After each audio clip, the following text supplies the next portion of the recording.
You are Lord of creation and Lord of my life, Lord of the land and the sea. You were Lord of the heavens before there was time, and Lord La of oportunidad all que worlds tenemos there de will be. nuevamente de estudiar su palabra, de comunicarnos a través de este medio y agradecer también de mi parte a los hermanos de la Florida que han confiado en mí en el sentido de que puedo dar un estudio de la palabra del Señor y que confiamos, ¿no es cierto?, en que estamos en la doctrina, que vamos a hablar lo que es correcto a la palabra de Dios.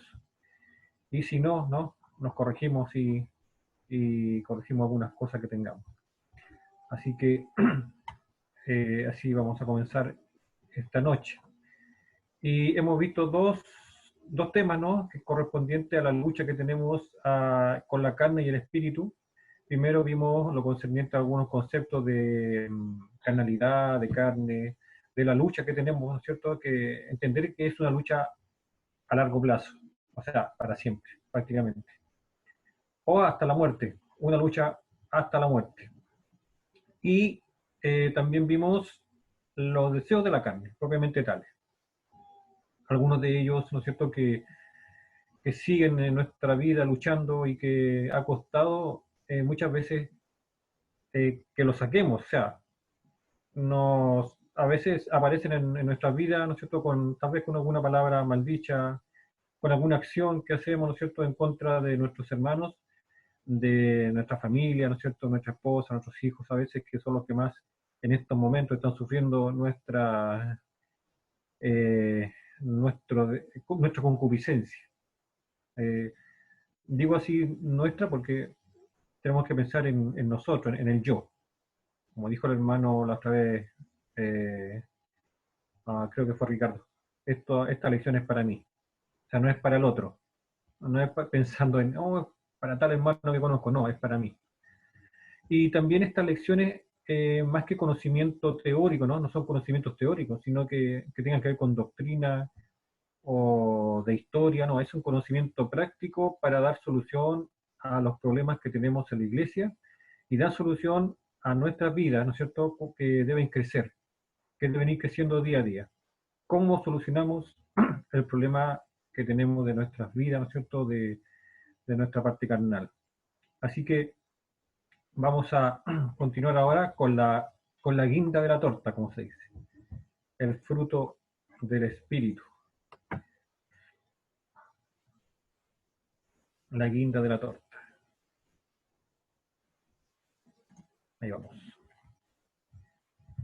La eterna lucha. El fruto del espíritu, que es el texto que está en Gálatas 5, 22 al 23. Primero, antes de colocar el texto, voy a hablar una introducción sobre eso. Que el término fruto del espíritu, si ustedes ven ahí, dice frutos del espíritu, no frutos del espíritu. Que en algunas versiones dice frutos, que creo que son dos versiones solamente. Y esto que hay que aclararlo, porque para poder entender lo que dice acá, hay que aclarar de que la mayoría de las versiones dicen el fruto del espíritu y no los frutos. Hay dos versiones, creo que son las versiones católicas, la versión EUNSA, de la editorial EUNSA, y la Nacalcolunga, que dicen los frutos del espíritu. Esos traductores la pusieron así, pero no sé si ustedes están de acuerdo o no, bueno, pero a mí me parece esta traducción mejor. ¿Por qué? Por lo que vamos a ver qué es lo que es el fruto del espíritu. Dice, perdón, el fruto del espíritu es un término bíblico que resume los 9 atributos de una vida cristiana verdadera, de una vida cristiana verdadera. No son frutos individuales que nosotros escogemos. Un tiempo atrás yo estaba agarrado con esto, hace tiempo, y lo enseñaba así. Y ya después, estudiando más el tema, me di cuenta que no, que era diferente. El fruto del Espíritu es un fruto de 9 aspectos que caracteriza a todos los que verdaderamente caminan en el Espíritu Santo. A los que caminan en el Espíritu Santo, ¿no es cierto?, es lo que lo caracteriza. Es como cuando tiene cuando ve un árbol y dice, ¿cuál es el fruto de este árbol? No dice los frutos de este árbol, porque un árbol nos da pera, manzana, plátano, piña. Un árbol da un fruto. Pero ese fruto tiene características.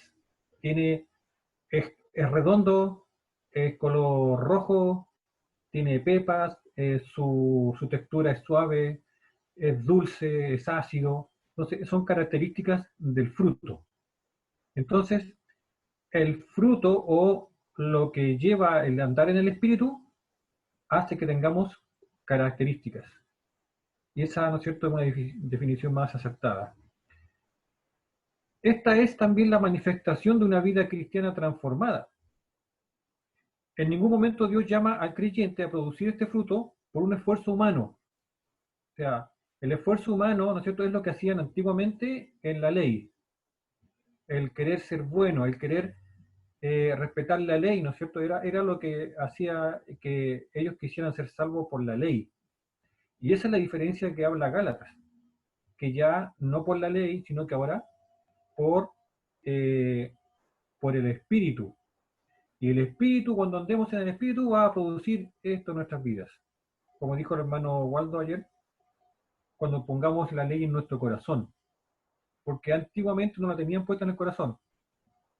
La pregunta ahí, ¿no es cierto?, es, ¿habrán tenido en el Antiguo Testamento el Espíritu de Dios como ahora? No, porque no tenían, ¿no es cierto?, el don del Espíritu. No tenían, ¿no es cierto?, la manifestación del Espíritu como lo tenemos nosotros en nuestras vidas. Sí, ciertos personajes tenían, ¿no es cierto?, muchos, las manifestaciones del Espíritu, algunos personajes de la Biblia. Entonces, es el Espíritu Santo que entra en el subconsciente, el inconsciente de la persona, donde la misma persona no puede llegar y va limpiando, corrigiendo, ¿no es cierto?, va corrigiendo cada una de nuestras vidas, así como dice en Romanos, que nos vamos transformando a través que vamos estudiando su palabra, vamos transformando nuestras vidas. Hay el texto que leímos de Efesios 5:18 ayer, no os embriaguéis con vino, en lo cual hay disolución, antes bien, sé lleno del Espíritu, ¿ya? Es la responsabilidad nuestra ahora ser llenos del Espíritu. Esa es nuestra responsabilidad. Es más que buscar un esfuerzo, ¿no es cierto?, de ser una persona buena, yo quiero ser bueno, mejor yo quiero ser lleno del Espíritu, porque eso va a producir en mí que sea una persona como Dios quiere. También hay un texto que no lo voy a colocar ahora, pero en 2 Corintios 3:18, cuando habla de la metamorfosis, hay una palabra ahí que dice metamorfosis. Por tanto, nosotros, dice todos, mirando a cara descubierta, como en un espejo, la gloria del Señor, somos transformados. O sea, tenemos una metamorfosis. De gloria en gloria, en la misma imagen, como por el Espíritu del Señor. Entonces, ¿qué va a producir el que andemos en el Espíritu? Va a producir que tengamos muchas características o las características de nuestro Señor. Vamos a leer el texto ahora en la versión del castellano antiguo que la puse acá, que es la versión que más me acomoda para leer esto. Dice, en cambio, cuando el Espíritu Santo dirige nuestra vida, produce en nosotros frutos de amor, gozo, paz, paciencia, benignidad, bondad, fe, mansedumbre, templanza, contra las cuales no existe ninguna ley. No como la ley antigua, ¿no es cierto?, sino que incluso ahora, ¿no es cierto?, en nuestra época, una ley civil, a nadie le va a prohibir tener paz, tener paciencia, benignidad y todo eso. Con esto, con esto visto, digamos, vamos a ver eh, algunas cosas interesantes en cuanto al Espíritu Santo. No nos vamos a dedicar a analizar cada palabra todavía. Al final vamos a analizar 3 de ellas que me interesan solamente. Las demás las hemos visto mucho, el amor, hemos visto lo que es el gozo, ¿cierto?, en cada una de sus congregaciones. Pero vamos a ver algunas cosas interesantes en cuanto a los que andan en el Espíritu. Primero, perdón, voy a pedir a César que me ayude con la lectura de ahí, al hermano Ok, César o al hermano Saúl. ya, estoy ahí. Ya. el primer texto y después yo leo el segundo. El fruto del Espíritu es el resultado natural de una vida temerosa a Dios. O sea, lo que el Espíritu produce es el resultado natural de llevar una vida temerosa a Dios. O sea, cuando yo veo a alguien con estas características, cuando veo a un hermano que tiene estas características, es porque lleva, ¿no es cierto?, una vida temerosa a Dios realmente. Si tiene amor, paciencia, benignidad, bondad, fe, mansedumbre, es que tiene una vida realmente temerosa a Dios. Porque de otra manera no puedo obtener, ¿no es cierto?, el amor ágape, que Dios lo da, el gozo no lo puedo obtener de otra manera, porque el mundo no me da el gozo que Dios me da. La paz tampoco. Entonces, va a ser el resultado de esta vida temerosa a Dios. Sin embargo, a veces algunas de estas características no están en nosotros. Y uno se preguntará por qué. ¿Por qué no están estas características? Algunas de ellas no están en nosotros. Y bueno, simplemente no porque no andamos en el espíritu en muchas ocasiones, ¿no? Porque a veces nos esforzamos mucho y queremos hacer las cosas de Dios, pero no nos hemos fijado y no nos hemos dado cuenta de que hay una de estas características que no están en nosotros. Y que tiene que ver, posiblemente, que la Biblia no lo dice así, digamos, no da exactamente un texto que diga así, sino que vamos a una reflexión nomás de parte mía, que pienso que debe ser por nuestro carácter que traemos, por nuestra vida viciada, ¿no es cierto?, que traemos desde atrás, por nuestro temperamento, que así, ¿no es cierto?, nuestro temperamento tiene debilidades y hace que caigamos en esa debilidad. Entonces, esa característica cuesta que aparezca en nuestra vida. Así que, y eso es donde tenemos que trabajar ahí, ¿no es cierto?, nuestra lucha por siempre. Bueno, Hebreos 13, del 20 al 21, hermano César. Y yo voy a leer Filipenses 2:13. Perfecto. La versión internacional. Y el Dios de paz que resucitó de los muertos a nuestro Señor Jesucristo, el gran pastor de las ovejas, por la sangre del pacto eterno, os haga aptos en toda obra buena para que hagáis su voluntad, haciendo Él en vosotros lo que es agradable delante de Él por Jesucristo, el cual sea la gloria por los siglos de los siglos. Amén. Bien. Aquí podemos notar que dice que el Dios, o sea, la oración de Pablo prácticamente es que el Dios, nuestro Señor, nos haga aptos para toda buena obra. Podamos ser aptos para que llevemos una buena obra, o sea, para que en nuestra vida se manifiesten, ¿no es cierto?, estas características, para que en nuestra vida, ¿no es cierto?, se manifiesten cosas buenas. Y el Señor nos hace aptos para eso. Y vemos que el fruto del Espíritu muestra estas características de las cuales, ¿no es cierto?, Dios quiere que tengamos. Y en Filipenses, capítulo 2, verso 13, dice, porque Dios es el que en vosotros produce así el querer como el hacer, por su buena voluntad. Dios produce el querer. A veces, mucho tiempo me costó entender este texto. A muchos nos costó también, ¿no es cierto?, entender qué quería decir este texto realmente. Y cuando uno lo concuerda con esto, se da cuenta de que Dios produce en nosotros, nos ayuda a que queramos hacer lo bueno. Dios es el que produce eso en nosotros, porque Dios es bueno, porque Dios, ¿no es cierto?, es bondadoso. Y lo que quiere Él es que nosotros seamos buenos también, que llevemos buenos frutos. Eso, de ahí podemos ver la palabra bondad con respecto a eso, que va a ser interesante. Eso es lo primero. Segundo, el fruto del Espíritu es un distintivo de los verdaderos hijos de Dios. Así como es el resultado natural, entonces es un distintivo en los verdaderos hijos de Dios. Mateo 7:16, que va a leer nuestro hermano César. Por sus frutos los conocerán. ¿Acaso se recogen uvas de los espinos o higos de los cardos? Ya, un texto que también lo hemos tenido en la mente, ¿no es cierto?, mucho tiempo y que siempre lo usamos para este tipo de cosas. Es que por sus frutos los conocerán.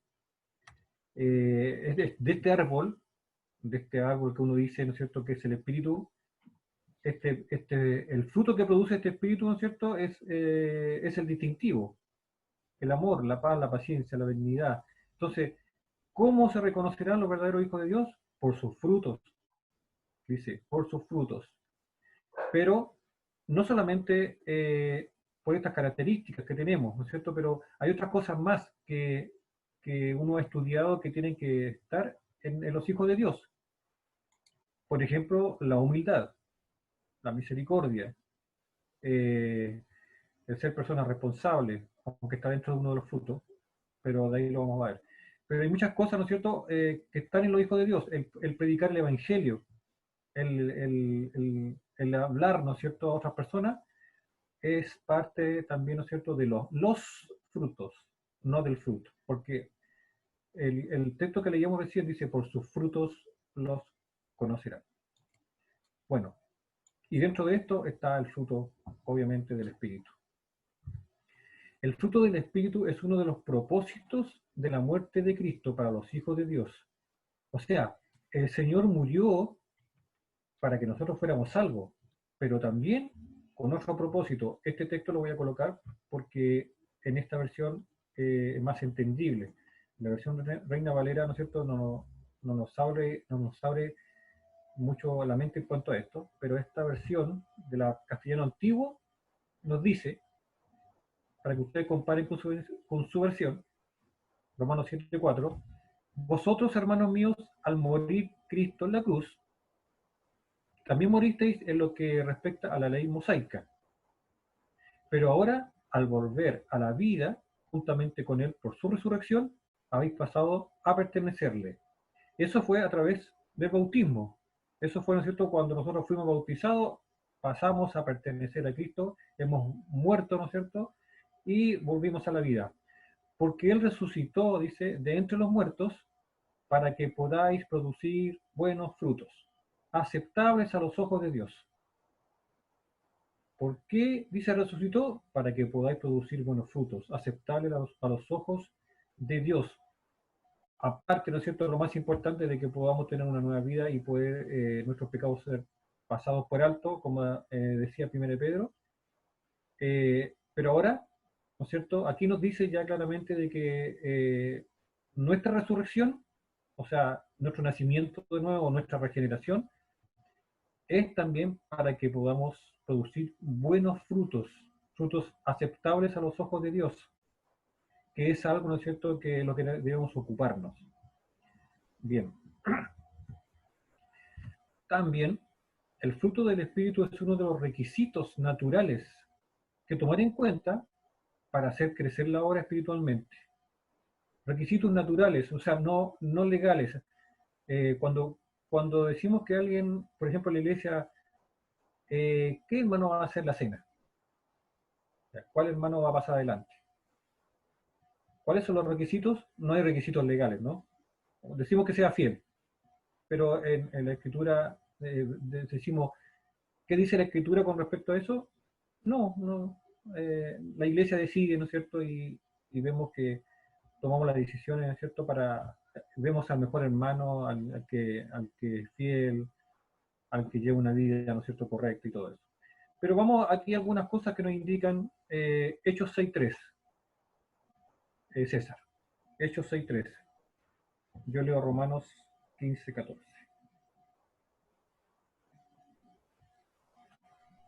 Por tanto, hermanos, busquen de entre ustedes a 7 hombres de buena fama, llenos del Espíritu y de saber, y los pondremos al frente de esta tarea.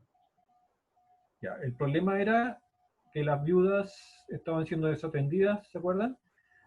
En la ofrenda de los griegos, de prosélitos seguramente, y que estaban siendo desatendidas. Entonces comisionan a hermanos para que hagan esta tarea. ¿A qué hermanos comisionan? A hermanos de buena fama, de buen testimonio. O sea, que han mostrado que que tienen el carácter de Cristo. Esos hermanos, para este simple trabajo, estamos hablando de un trabajo de repartir, ¿no es cierto?, el dinero. ¿Por qué usan a estos hermanos de buen testimonio? Porque son los hermanos que tienen carácter de Cristo y por lo tanto la tarea la van a hacer bien. La van a hacer, ¿no es cierto?, con misericordia, con amor, con bondad, con la benignidad que corresponde. Ellos no se ven equivocar prácticamente, van a hacer bien el trabajo, no van a preferir una hermana, no, esta hermana me cae bien, ¿no es cierto?, entonces yo le doy más plata a ella. No, no iba a ser así la cosa. Pero también dice que eran llenos del Espíritu, y que ahí hay dos interpretaciones, que puede haber sido hermanos llenos del Espíritu porque tenían el poder dado por los apóstoles, ¿no es cierto? Y esta la otra versión, lleno del Espíritu, que eran llenos, ¿no es cierto?, del fruto del Espíritu, pero seguramente era porque estaban llenos, ¿no es cierto?, de lo que se llamaba el don del Espíritu, o los dones, perdón, los dones del Espíritu que habían sido impuestos por las manos de los apóstoles. Pero, de todas maneras, el Espíritu daba a quien quería, y seguramente el Espíritu daba, ¿no es cierto?, a quien quería esto, a los que eran realmente personas fieles. De todas maneras, dice, eran hermanos de buen testimonio, y eso nos va a entender que tenían, ¿no es cierto?, que no eran carnales, que tenían el don. Y en Romanos 15:14, voy a leer yo, y César después Gálatas 6:1-2. Romanos 15:14, y aquí va a salir una de las palabras que me interesa que vamos a ver después. Pero estoy seguro de vosotros, hermanos míos, de que vosotros mismos estáis llenos de bondad, llenos de todo conocimiento, de tal manera que podéis amonestaros los unos a los otros. Pablo decía que estaba tranquilo porque sabía que estaban llenos de bondad para poder amonestarse los unos a los otros. Y de conocimiento, dos cosas importantes, para amonestar a un hermano. Bondad, que es el motor que yo tengo para ir a amonestar a un hermano. Uno conoce la bondad como algo bueno, dice, la persona buena, bondadosa. Esa es la concepción humana de bondad. De ahí vamos a ver bien esta palabra bondad, pero por ahora podemos ya darnos cuenta que la bondad es como un motor, ¿no es cierto?, que nos impulsa a querer que mi hermano esté bien, a querer, ¿no es cierto?, lo mejor por mi hermano. Y eso hace, ¿no es cierto?, que uno haga cosas duras, haga cosas, ¿no es cierto?, que le duelen a uno a veces. Entonces la bondad es uno de los también requisitos para que la obra funcione bien, requisito natural, ¿no? Gálatas 6:1-2. Hermanos, si alguien es sorprendido en pecado, ustedes que son espirituales deben restaurarlos con una actitud humilde, pero cuídense cada uno porque también puede ser tentado. Versión internacional. Ya. Esa es como una conclusión que hace, ¿no es cierto?, Pablo, de lo que es espiritual. Vosotros que sois espirituales, ¿quiénes son los espirituales? Aquellos que están con las características del fruto del espíritu. Se nota ahí quiénes son espirituales. O sea, si ponemos una fila, ¿no es cierto?, de hermanos y lo analizamos todo, a ver quién es espiritual y quién es carnal. Este me parece que es espiritual, porque tiene cara de espiritual. Tiene cara ahí, ¿no es cierto?, de buenito, porque se viste bien, porque tiene el pelo cortito. Pero ¿qué nos decía, qué nos dice, ¿no es cierto?, la palabra del Señor, quiénes son los espirituales? Los que demuestran amor, bondad, benignidad, bondad. Entonces Pablo termina diciendo acá, vosotros que sois espirituales, si alguno lo ven en falta a alguien, ustedes que son los espirituales, vayan, ¿no es cierto?, y restáurelo, y exhorten y animen. Y Romanos 15 decía, los que tienen bondad hacen esto. Y Hechos 6:3, aquellos, ¿no es cierto?, de buen testimonio son aptos para esta tarea. Era una tarea que nosotros, ¿no es cierto?, podríamos decir una tarea liviana, qué sé yo, como de bajo perfil, vaya, ¿no es cierto?, y reparta este dinero. Bueno, es realmente una responsabilidad grande para mí, el hacer eso. Porque había que entre 5.000 personas, ¿no es cierto?, 3.000 por ahí, 5.000, había que ir y repartir el dinero que se tenía a las viudas, ¿no es cierto?, que realmente eran viudas y que realmente necesitaban, ¿no es cierto?, este dinero, sin hacer distinción, ¿no es cierto?, entre judío y griego. Entonces, en griegos prosélitos, estamos hablando, ¿no? Y, por lo tanto, ¿qué podemos decir de esto? Que es súper interesante, muy importante. ¿Quién a veces, por decirlo un buen chileno, quién le pone la cola al gato? ¿Quién va y es capaz de decirle a un hermano que no va por buen camino? ¿Quién es capaz de animar, ¿no es cierto?, a alguien? ¿Quién es capaz de llamar la atención a alguien cuando, cuando en la iglesia, por ejemplo, no hay ancianos? Porque muchas veces esa función la cumplen los ancianos. Pero vamos más a fondo. ¿Quién es capaz de decirle a un anciano ahora, ¿no es cierto? O a un predicador al que lleva la predicación en la congregación, alguien es capaz de decirle, hermano, yo veo que tú estás equivocado en esto, no estás siendo carnal, pero hacerlo de la manera espiritual. Por eso dice Pablo, vosotros que sois espirituales, restauradle, ayúdenle, vayan, ¿no es cierto?, y corrijan a aquella persona. Eh, no es que diga, hay otros textos que dicen que tenemos que hacerlo con amor, como corresponde, con misericordia, pero acá nos muestra que las personas que están capacitadas para hacer esta labor son hermanos espirituales, no los carnales. Porque ¿qué va a hacer el carnal? Va a ir y con enojo, con ira, ¿no es cierto? En vez de dejarlo mejor al hermano, lo va a dejar peor. Va a terminar, ¿no es cierto?, haciendo que el hermano se vaya prácticamente. Entonces, y la idea de Dios es que nosotros volvamos, que nosotros nos corrijamos. Y esa es una labor de todos. Esa es una labor de cada uno y tal vez es la labor más difícil que existe en la iglesia, el que nos corrijamos. Por ejemplo, a mí nadie me ha corregido en mi vida. De los hermanos que yo conozco, ninguno me ha corregido. No sé si tendrá temor o algo. La única que me corrige es mi esposa. Gracias a Dios. Y las esposas son fundamentales en esto, ¿no es cierto? En la corrección, porque en el hogar se ven los gallitos. En el hogar se ven, ¿no es cierto?, los defectos que uno tiene realmente y, y la mejor persona que tenemos ahí para que nos corrija es nuestra esposa, la que nos tiene más paciencia, la que conoce realmente cuáles son nuestras cuitas, como decía nuestro hermano por ahí también. Y también el esposo puede corregir a la esposa y a los hijos.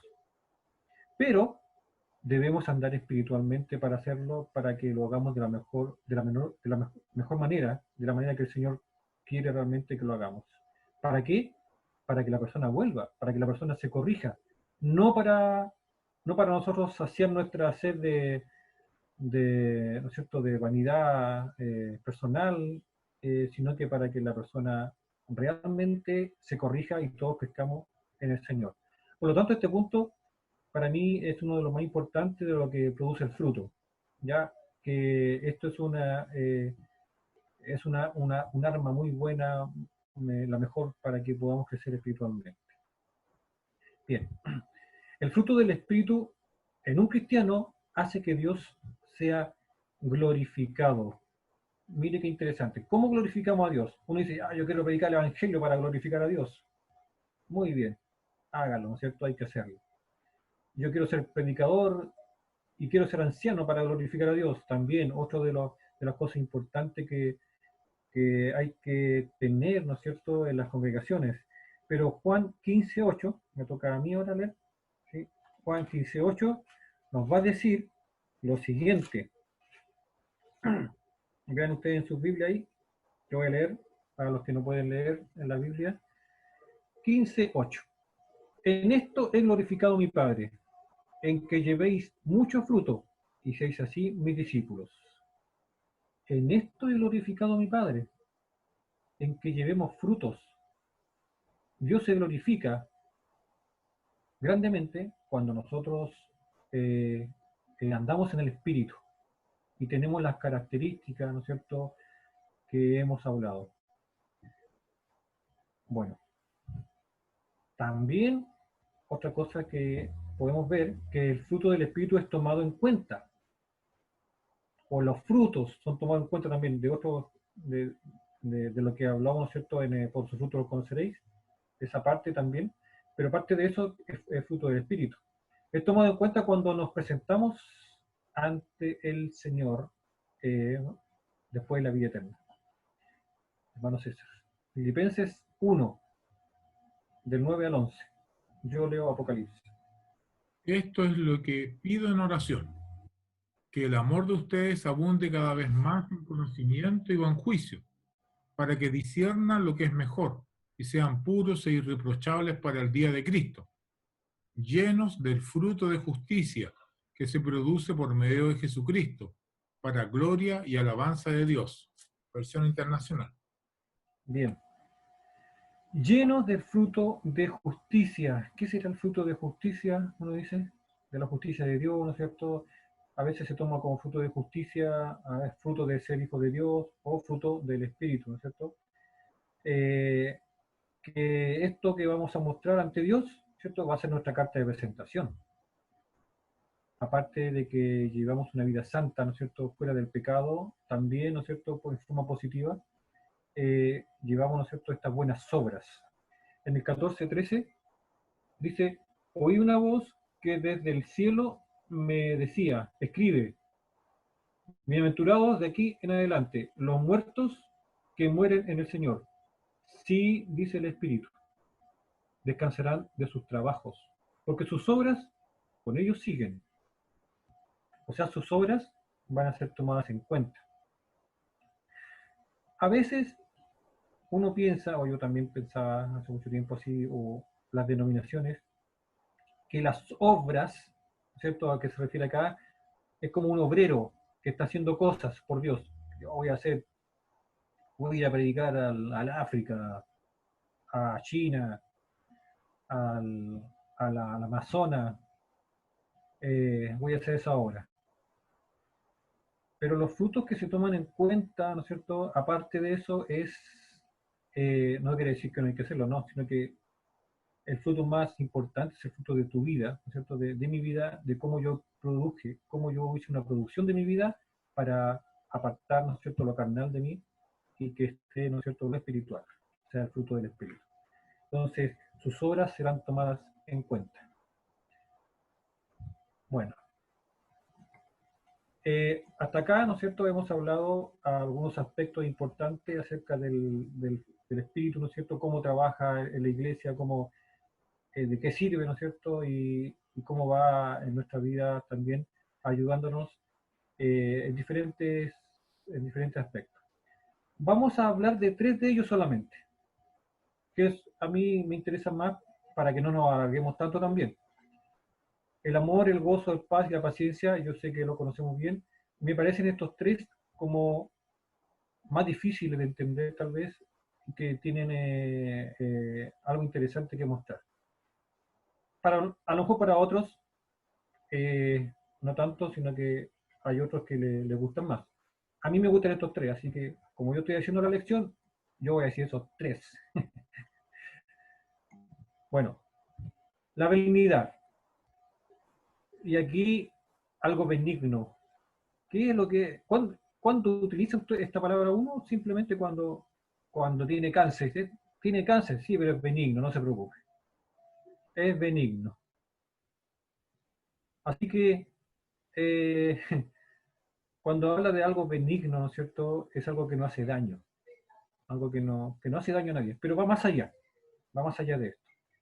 Así que, haciendo una exégesis de esta palabra, ¿ya?, es la palabra crestotes, que significa no meramente bondad, porque en otras traducciones se toma como bondad.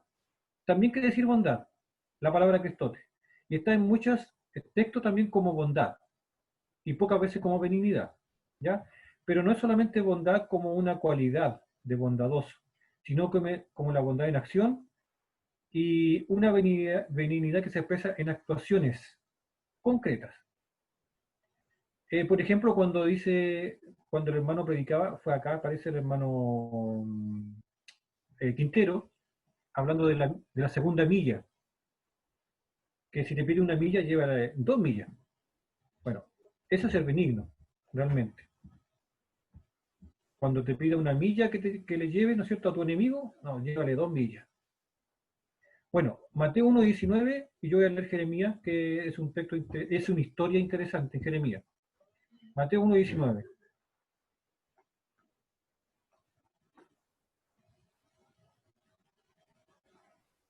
Hermano Mateo César. 1:19. Como José, su esposo, era un hombre justo y no quería exponer la vergüenza pública, resolvió divorciarse de ella en secreto. Perdón. Sí. Un cable, ahí sí. Ya. José no quiso infamarla, dice, pudiendo haberla infamado. No quiso hacer eso porque era un hombre benigno, o sea, por algo Dios se lo eligió, ¿no? Era un hombre benigno en el sentido de que no quiso infamar a su esposa. Entonces, una de las cualidades que tiene que ver la benignidad es que es una persona que no quiere hacerle daño a otra, que la ama, obviamente. Recordemos que esto comienza con el amor. Pero cuando llego a ser benigno, esta cualidad, ¿no es cierto?, yo no quiero infamar a nadie.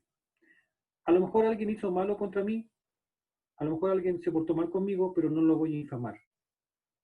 ¿Por qué? Porque yo soy benigno, porque no le hago daño a nadie. Porque yo soy un cáncer, pero soy benigno. Entonces, esa es una parte de la benignidad. Primero, que yo no quiero infamar a nadie. Yo no quiero darle mal nombre a nadie. Tuvimos un problema los dos, ¿ya? Si tuve un problema con el hermano César, que es anciano, ¿cierto? Pero yo no lo voy a infamar, no voy a ir a otro hermano a decirle, este hermano es anciano y mire lo que hace. No, eso no se hace. Eso no demuestra la benignidad. La benignidad, ¿no es cierto?, me hace a mí ser una persona que yo voy a querer lo mejor para él, con el que tuve problemas. Yo quiero que se arrepienta. Yo quiero, por lo tanto, voy a hablar con él, como dice la Escritura, voy a ir, ¿no es cierto?, y voy a hablar con él porque pecó contra mí. Y quiero que el Señor, ¿no es cierto?, lo rescate y lo salve, pero no lo voy a infamar. Jeremías voy a leer, 38, es una historia que hay que entenderla un poquito. Voy a tratar de darla a entender. No voy a buscar el texto, así que espérenme. Ahí voy. Jeremías 38, del 7 al 11. Ya. Y oyendo Ebed-Melech, hombre etíope, eunuco de la casa real, que habían puesto a Jeremías en la cisterna, y estando sentado el rey a la puerta de Benjamín, Ebed-Melech, el etíope, salió de la casa del rey y habló al rey diciendo: mi señor el rey, mal hicieron estos varones en todo lo que han hecho con el profeta Jeremías, el cual hicieron echar en la cisterna, porque allí morirá de hambre, pues no hay más pan en la ciudad. Entonces mandó el rey al mismo etíope, a Ebed-Melech, diciendo: toma en tu poder 30 hombres de aquí, y haz sacar al profeta Jeremías de la cisterna, antes que muera. En esta primera parte vemos a Ebed-Melech, un hombre etíope, que se preocupa por Jeremías, o sea, bondadoso, una persona buena, que le preocupa, que tuvo compasión y misericordia de Jeremías, y que dice: va a morir de hambre, estoy preocupado por él.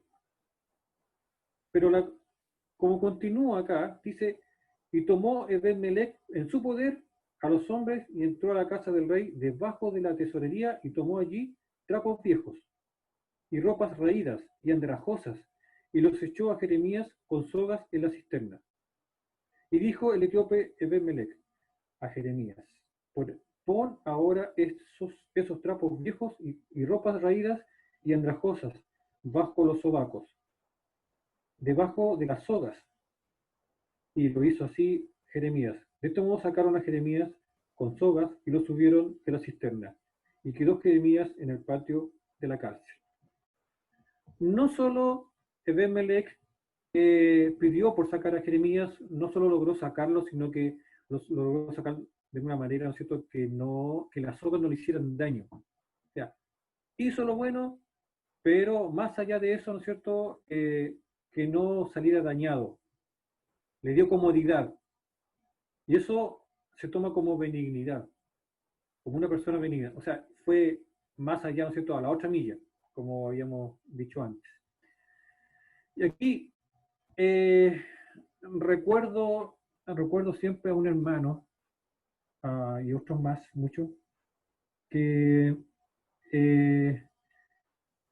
me han tratado con benignidad. Por ejemplo, cuando uno se hospeda.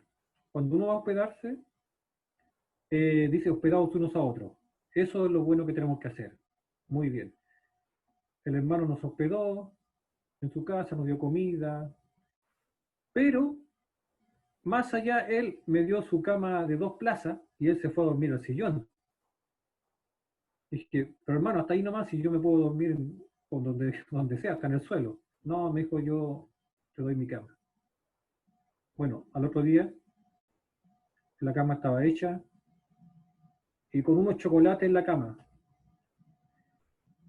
Algunos de ustedes también me habrá pasado eso con este hermano seguramente. Y así se demuestra la benignidad, ¿no es cierto?, con las personas. A veces no es necesario ser tanto, ¿no es cierto?, pero uno dice, bueno, si este hermano me lo demostró, me enseñó que yo tengo que ser benigno y dar lo mejor posible a la gente que estoy atendiendo. Eso es ser benigno realmente. Miren ustedes, ¿no es cierto?, la gente del mundo, si nos viera en esa benignidad, ¿qué dirían? Dirían, se maravilla, ¿no es cierto?, mucha gente al ver que un cristiano es benigno, porque es una cualidad realmente divina. Es una cualidad realmente divina. Que seamos benignos. Por eso la puse acá.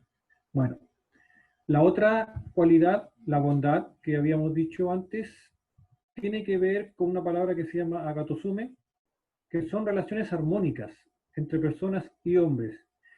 Pero va más allá de esto, que es la bondad, es lo que es el motor que dijimos antes, nos impulsa a querer la salvación de alguien, a querer que la persona esté bien, así es posible exhortarlo, ¿no es cierto? Y nos duela hacer eso. Por eso dice que la bondad de Dios es infinita. La bondad de Dios hace que nosotros seamos salvos. Lucas 7:5. César. Y yo leo Romanos, que lo leímos ya, pero para recordarlo. Lucas 7. Lucas 7.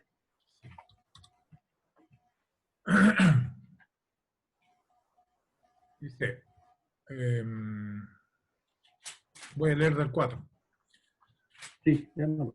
Cuando llegaron ante Jesús, le rogaron con insistencia: este hombre merece que le concedas lo que pide. Aprecia tanto a nuestra nación que nos ha construido una sinagoga. Ya. Aprecio tanto. Hay otras versiones que dicen es bondadoso o tiene, ¿no es cierto?, esta característica, que aprecia a la nación, él con su bondad, ¿no es cierto?, ha construido algo para la nación, que en realidad es una característica de personas buenas, personas, ¿no es cierto?, que cuando uno dice son buenos de adentro. Pero, aparte de eso, en el cristiano, eso lo vemos en las personas del mundo, ¿no es cierto?, que son buenas, pero en el cristiano va más allá, que son personas que quieren lo bueno para todos, por lo tanto vamos a actuar. Por eso dice en Romanos 12:18, también, si es posible, perdón, me equivoqué en este texto, disculpen, el Romanos 12:18 no va. Eso era de otra cosa.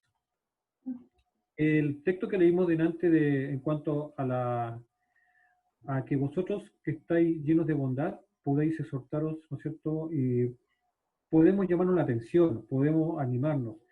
¿Por qué? Porque se necesita bondad, se necesita ser bondadoso para ir a donde el hermano, ¿no es cierto? Y decirle que está, ¿no es cierto?, equivocado.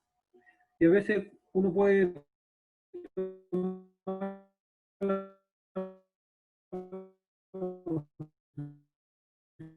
decisión más fácil. Si no, ¿qué voy a hacer? Eso, yo sé que está en camino y dudo, entonces hay una falta ahí de bondad. Y en las congregaciones pasa eso. Cuando dejamos que el pecado fluya, ¿no es cierto?, que hayan enemistades, que, que las personas sigan, ¿no es cierto?, ahí corriendo en el pecado y uno dice, él sabrá lo que hace, o él verá porque no se va a salvar. Entonces, falta de bondad porque yo no voy y le digo, ¿no es cierto?, lo que corresponde.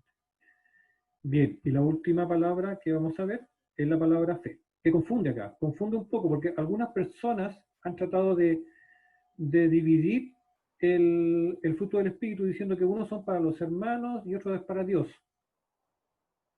Pero personalmente pienso, personalmente esto es que el fruto del Espíritu se demuestra a los hermanos, a las personas, no a Dios.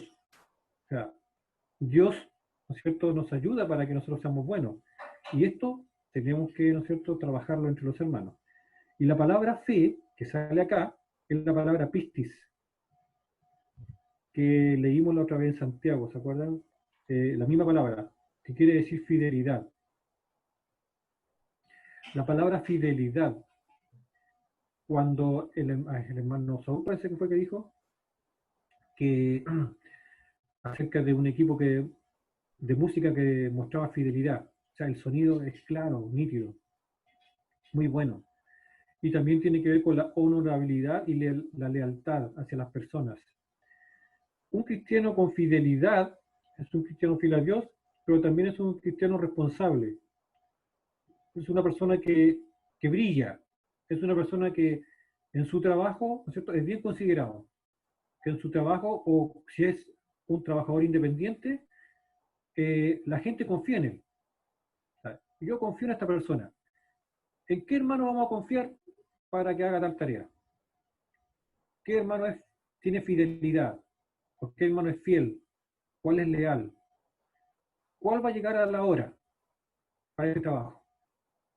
Por ejemplo, a veces uno dice, bueno, le vamos a encargar a estos hermanos que ellos traigan la cena y ellos abren el local. Y uno dice, no, mejor que no, porque no va a llegar a la hora. Nos hacemos, ¿no es cierto?, responsables, fieles, con fidelidad. Recordemos que la palabra fidelidad, ¿se acuerdan ustedes los equipos antiguos cuando salían? Dicen equipo de alta fidelidad, Pioneer. Yo todavía tengo eso en la mente, de los años 80. Quiere decir que el equipo se escuchaba pero perfecto y que era bueno también, ¿no es cierto?, en su estructura y funcionaba bien. De alta fidelidad. O sea, seamos nosotros de alta fidelidad. Son características que da el fruto del Espíritu. Bueno, miren ahora. Para ir terminando, puse ahí esa mujer con una lupa ahí, que puede ser su vecino, puede ser mi padre, mi hijo, que no es cristiano, puede ser mi compañero de trabajo, ¿no? Su mejor amigo, amiga que no es cristiana, ahí lo están mirando, observando. Y voy a colocar un texto acá que está en Filipenses 4, del 2 al 8. Dice que se note que somos hijos del Señor. Eso es lo que dice el texto por ahí. Que se note. Filipenses 4, del 2 al 8. Había un problema, ¿se acuerdan ahí? Dice, les ruego a Evodia y a Síntique que se pongan de acuerdo. Algún problema, no sabemos qué problema tenía, ¿no es cierto? Y a lo mejor alguien le prestó le prestó algo, le prestó la madeja de lana y no se la devolvió. Le dio un poco de leche, no sé, y tampoco, o le dijo unas palabras feas, le ruego que se pongan de acuerdo, pues las dos son cristianas. A ti, mi fiel compañero de trabajo, te pido que las ayudes. ¿Las ayudes en qué? En que eran pobres, no, me imagino que la ayuda para que se pongan de acuerdo. Porque ellas, junto con Clemente y todos mis otros compañeros de trabajo, me han ayudado mucho para anunciar la buena noticia, el Evangelio. Los nombres de todos ellos ya están anotados en el libro de la vida. Por lo tanto, ayúdales para que sigan creciendo en el Evangelio. Ayúdales también, ¿no es cierto?, en todo lo que se pueda. Pero en la bondad nos debe llevar a ayudar a las personas en todo, especialmente en lo espiritual. Vivan con gozo o con alegría su vida cristiana. Otra característica del espíritu. Lo he dicho y lo repito, vivan con alegría su vida cristiana. Esta es la versión popular, por si acaso. Que todo el mundo se dé cuenta de que ustedes son buenos y amables. Que todo el mundo se dé cuenta, no solamente los hermanos, que todo el mundo se dé cuenta que ustedes son buenos y amables. Por eso está la lupa ahí, que representa a mi vecino, a mi hermano en Cristo, a su esposo que no es cristiano, a su esposa que no es cristiana, etc. Que todo el mundo se dé cuenta que somos buenos y amables. El Señor viene pronto. No se preocupen por nada. Tengan paciencia. Más bien oren y pídanle a Dios todo lo que necesitan. La oración. Sean agradecidos. Así el Dios le dará su paz. Esa paz que la gente del mundo no alcanza a comprender. Otro componente del fruto del Espíritu. La paz. Pero que protege el corazón y el entendimiento de los que ya son de Cristo. Finalmente, hermanos, piensen en qué debemos pensar realmente, en qué, para que no andemos en la carne, como hablamos ayer. Recuerden que ayer vimos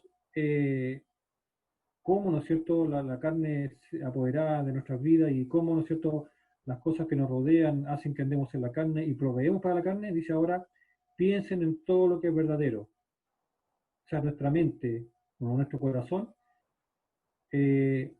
nos ayuda, ¿no es cierto?, para que andemos en lo que es verdadero, en el espíritu.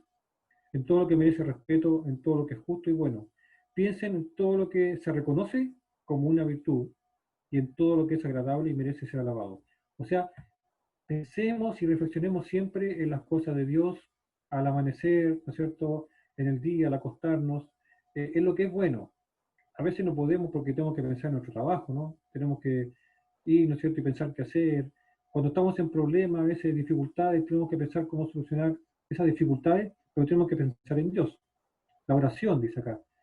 Por nada esté afanoso, no se preocupen tanto, déjenlo a Dios, oren a Dios y estén agradecidos a Dios. Entonces, para finalizar, ¿no?, aquí tenemos, ¿no es cierto?, esta parte que dice que se note que somos hijos del Señor a través de esto, ¿no es cierto?, que es el fruto del Espíritu. Muy bien. Muchas gracias por su atención. Y dejo la pregunta final, nuevamente. Que aquí va. Ahí va. ¿Qué característica del fruto es la que menos vemos en nosotros? Eso, a lo mejor su esposa que está al lado y del hermano Sergio le va a decir, a ti te falta esto. No sé por qué siempre son los esposos los que les faltan las características.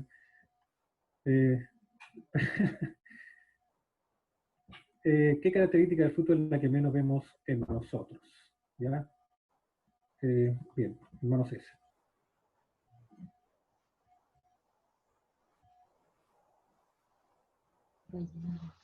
Gracias, hermano. Bueno, asentada ahí una pregunta. Veamos.